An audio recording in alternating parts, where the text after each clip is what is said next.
We drove 100 kilometres to see Australia's largest dinosaur in a town with a population of 60 people. What's inside this building is a 30-metre dinosaur called Quilpie, discovered in 2006 by a 14-year-old on his parents' cattle station.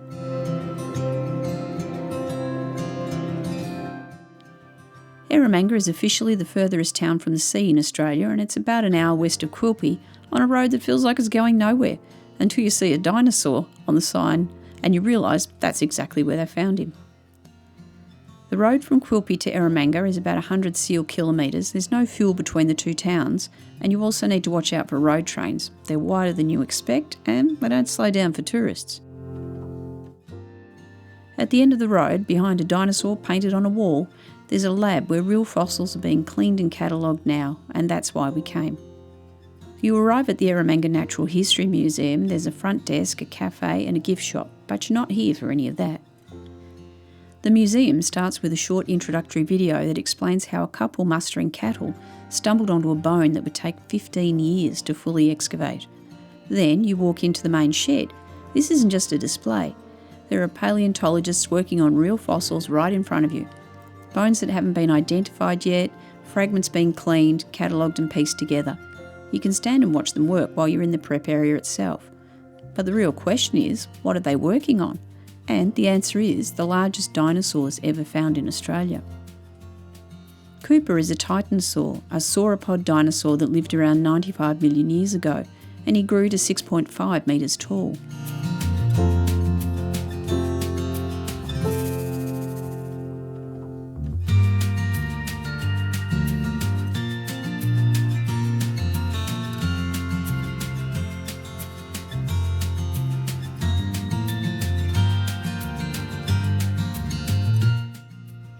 The museum isn't the only dinosaur experience in Eromanga.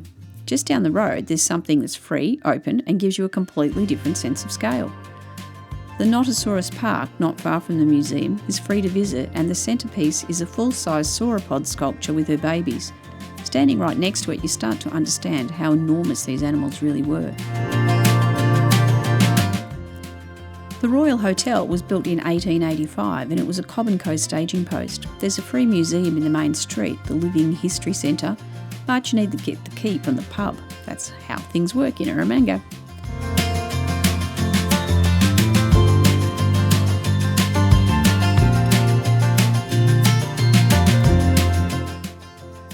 So, after all of that, the dinosaurs, the sculptures, the pub with the museum key, was it worth the drive? Well, here's what we think. The round trip from Quilpie, about 212 kilometres. You can do it in a day. If you're towing a caravan or a camper, completely doable. And was it worth it? Absolutely. This isn't a museum where you stand behind a rope and look at plastic replicas.